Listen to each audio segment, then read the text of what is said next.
तुम कैसा आदमी हो, ऐसा जमीन बताते हो जिसमें लोग विरोध कर देते हैं, वीडियो वायरल हो जाता है। तो इनका जो रवैया है ये अच्छा नहीं था। प्रतिनिधि हूं मैं, जनता का आवाज हूं।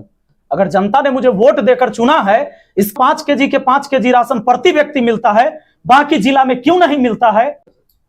मैं सलाह पंचायत का मुखिया हूं, विपिन कुमार राय, और वैशाली जिला में ही हमारा भाई घर आता है, हमारा पंचायत आता है।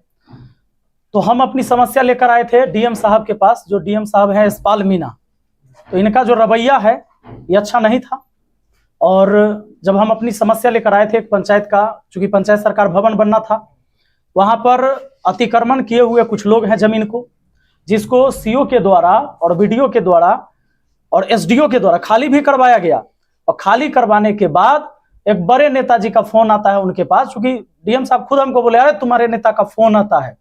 हालांकि उस नेताजी को मैंने मैसेज भी किया था, कई वीडियो में नाम भी लिया था मैंने। तो उसके बाद वो फिर से क्या कहते हैं कि ऑर्डर दे देते हैं कि भाई रहने दो। अब दोबारा लोग वहां पर जाके फिर गाड़ देते हैं तिरपाल। पंचायत सरकार भवन का निर्माण का जो कार्य था वो बाधित हो गया, रुक गया। इसी के लिए मैं एक आवेदन लेकर डीएम साहब के पास आया था कि सर वो एक कार्य हो रहा था मेरे पंचायत में, वो क्यों रुक गया। तो डीएम साहब का जो तरीका था हमसे मिलने का, वो तरीका अच्छा नहीं था। जैसे ही हम अंदर प्रवेश किए थे तो पहले तो हम गए तो बोले प्रणाम सर, भाई कोई अधिकारी है, हम लोग का एक संस्कार में भी बनता है।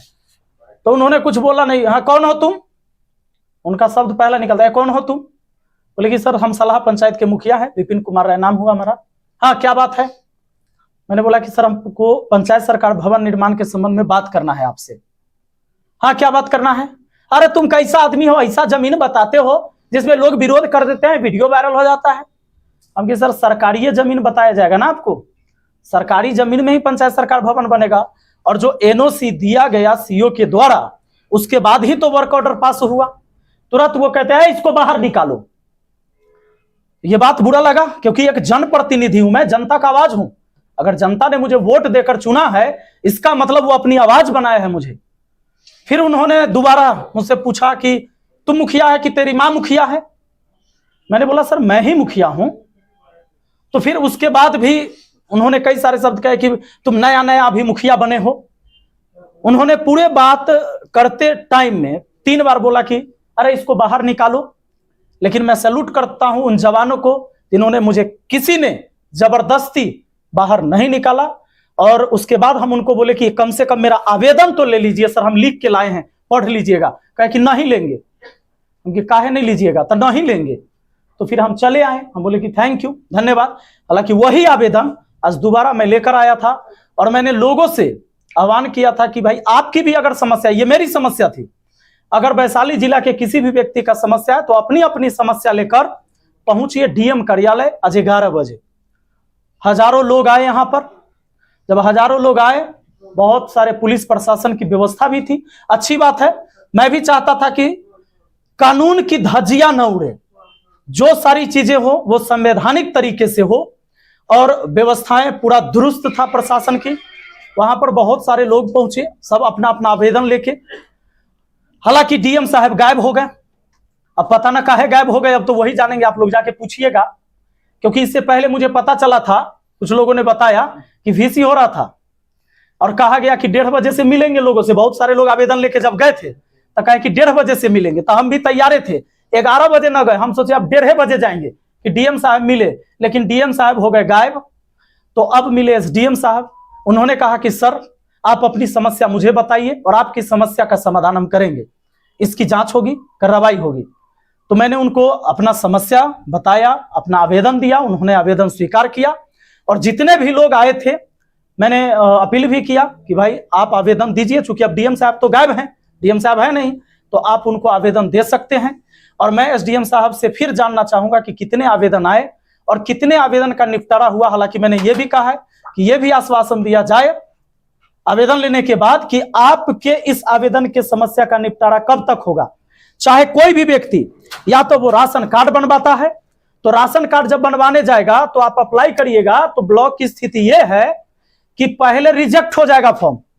आप फॉर्म भरते रहिएगा, ऑनलाइन करते रहिएगा, वो रिजेक्ट होते रहेगा। लेकिन जैसे ही किसी दलाल को पकड़िएगा, 5,000 रुपया दीजिएगा, फॉर्म एक्सेप्ट हो जाता है। तो इसकी जांच होनी चाहिए। पूरे वैशाली जिला में एक सलाहा पंचायत है जहां 5 केजी के 5 केजी राशन प्रति व्यक्ति मिलता है, बाकी जिला में क्यों नहीं मिलता है? यह सवाल बनता है। और आप सबको पता है, मीडिया बंधु है, आप पता लगाइए, जब डीलर के यहां राशन बटाता है तो आप लोग को जाना चाहिए। इसके बाद यही सारे सवाल हम उठा रहे थे, लेकिन हमारे ऊपर नोटिस निकाल दिया गया। ये जो चीजें मैं बोल रहा हूं कि जातीय, आवासीय, राशन कार्ड, शौचालय, आवास, इनमें घूस लिया जाता है। पूरे जिला क्या पूरे बिहार की स्थिति है ये। लेकिन ये बात बोलने पर मेरे ऊपर एक नोटिस निकाल दिया गया है कि आप जो बोलते हो वो झूठी झूठी खबर है। तो भाई भले ही आप मेरे ऊपर फरमान जारी कर दीजिए, ये आपके हाथ में है, लेकिन देखने वाला ऊपर विधाता भी है, उससे तो कम से कम डरिए। इस संसार में सर्वे सर्वा ना आप है ना हम है, हर किसी को एक दिन जाना है। मैंने एक दिन प्रेस कॉन्फ्रेंस किया था शमशान घाट से, क्योंकि वो अंतिम सत्य है, लोग वहीं पर पहुंचते हैं अंतिम में।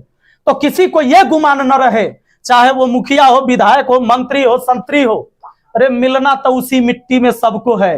राजा हो या रंक, सभी का अंत एक सा हो। फिर किस बात का गुमान और किस पद का गुमान? लेकिन अगर आप पढ़ लिख कर आए हैं तो आप अपने समाज की उन्नति के लिए आए हैं, इसलिए इस पर कार्य करना चाहिए। और देखते हैं, अगर कोई समस्या होती है तो फिर हम डीएम कार्यालय आएंगे, और कोई भी व्यक्ति का समस्या होगा तो मैं एक नंबर भी जारी करूंगा कि डीएम कार्यालय में, हालांकि अब आश्वासन दिया गया एसडीएम साहब के द्वारा कि कोई भी व्यक्ति कभी भी आएगा तो उनकी बातों को सुना जाएगा, आवेदन लिया जाएगा। और यह भी कहा गया है, हमने यह भी कहा था कि जब भी कोई आए तो आप पहले उसको बैठाइएगा और तब पूछिएगा कि क्यों आना पड़े, क्यों आना पड़ा है आपको। तो बताइए, झूठा झूठा आरोप लगा देगा तो हम लीगल तरीका से न जाएंगे। हम तो पहले कह दिए कि हम बंदूक वाला मुखिया नहीं है, कलम वाला मुखिया है, और संविधान की ताकत है हमको आपको। ये जो सारी स्वतंत्रता बोलने की, ये संविधान की वजह से। अगर ये संविधान नहीं होता तो कोई भी एससी एसटी गरीब का बच्चा आज डीएम नहीं होता और एसडीएम नहीं बनता। ये संविधान की ताकत है, और उसी ताकत की वजह से आज किसी को सैलरी मिलती है। तो हम तो गए थे भाई, हम लीगल तरीके से ही गए थे। खान सर का भी इन्वॉल्व इस मामले में हुआ भाई, सिर्फ खान सर नहीं, जितने भी शिक्षित और समझदार लोग हैं उन सबका समर्थन था। जो भी समझदार लोग हो, वो पढ़े लिखे हैं या नहीं है, उन्होंने एक अक्षर पढ़ाई नहीं किया हो, उन लोगों का भी समर्थन था। वो भी वहां पर आए थे अपना आवेदन लेके, और ये दिखाने की अगर आप एक आवेदन नहीं एक्सेप्ट करेंगे तो समस्या देख लीजिए। और मैं डीएम साहब को फिर से कहना चाहूंगा कि एक दिन की इतनी समस्या है, अब जरा सोचिए कि अगर इतनी समस्या कि आप डेली निपटारा करेंगे तभी वैशाली जिला का विकास होगा। आप कहते हैं कि हम इंदौर बना देंगे हाजीपुर को। कुछ दिन पहले आपने डस्टबिन वाला सिस्टम लाया था।